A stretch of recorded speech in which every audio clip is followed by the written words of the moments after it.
Boulevard de la Mort est un film réalisé par Quentin Tarantino et sorti en 2007. Dans chacune de ces deux parties, on assiste à la journée de jeunes femmes ciblées par Stuntman Mike, Mike le cascadeur, joué par Kurt Russell.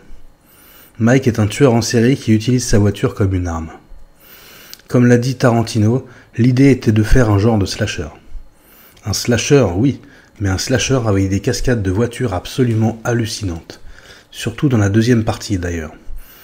Tarantino est né en 1963 et est, cela n'étonnera personne, un cinéphile obsessionnel.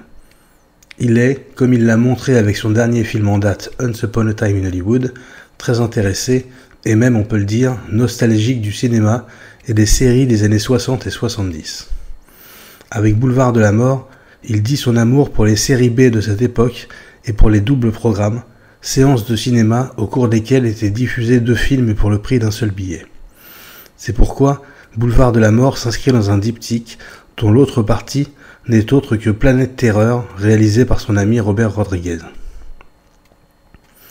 Les 2 films, qui à leur sortie en salle ont effectivement été diffusés l'un à la suite de l'autre, ont des acteurs communs comme Rose McGowan, Marley Shelton ou bien Quentin Tarantino lui-même.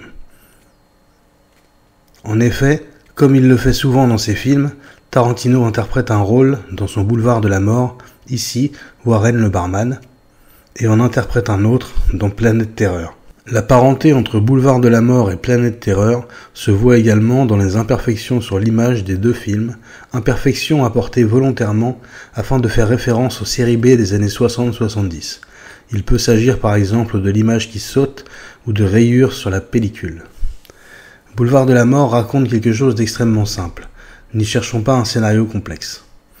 Peut-être est-ce l'une des raisons qui ont fait de ce film un échec commercial. Je trouve pour ma part qu'il s'agit d'un excellent film, d'un excellent réalisateur.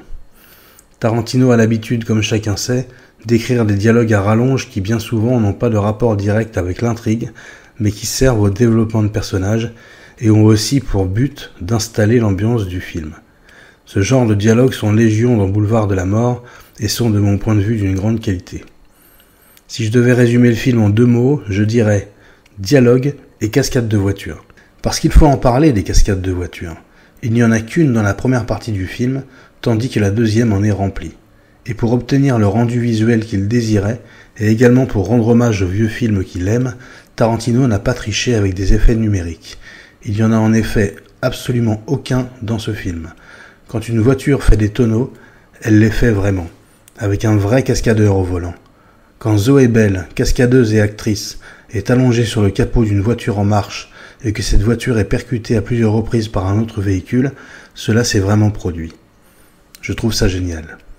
Quand on prend en compte l'histoire du cinéma depuis ses débuts, cela n'a rien de particulièrement remarquable, mais aujourd'hui, à l'heure de la toute-puissance du numérique, cette démarche qui fut celle de Tarantino, qui aurait pu opter au moins en partie pour des FX faits sur ordinateur, me semble à la fois audacieuse et louable. Le moins que l'on puisse dire, c'est que quand on regarde le dernier acte de Boulevard de la Mort, qui regorge de prises de risques et de tôles froissées, on se prend de plein fouet la réalité de ce que l'on est en train de voir. On sent bien que les cascadeurs se sont surpassés pour aboutir à ce résultat incroyable. Que ce soit Buddy Joe Hooker, qui était la doublure cascade de Kurt Russell, Tracy Dachsno et Chrissy Withersby, qui était celle de Tracy Thoms, ou encore Terry Leonard, Zoé Bell ou Steve Davison, tous ont fait un travail remarquable. Une autre chose remarquable concernant les cascades, c'est que les 77 séquences qui en contiennent ont été tournées en seulement 7 jours. Boulevard de la Mort est selon moi un film extrêmement divertissant, dans lequel Tarantino met toute sa virtuosité au service d'une simplicité très efficace. Je vous conseille de le voir ou de le revoir, vous souhaite une bonne journée ou une bonne soirée et vous dis à la prochaine.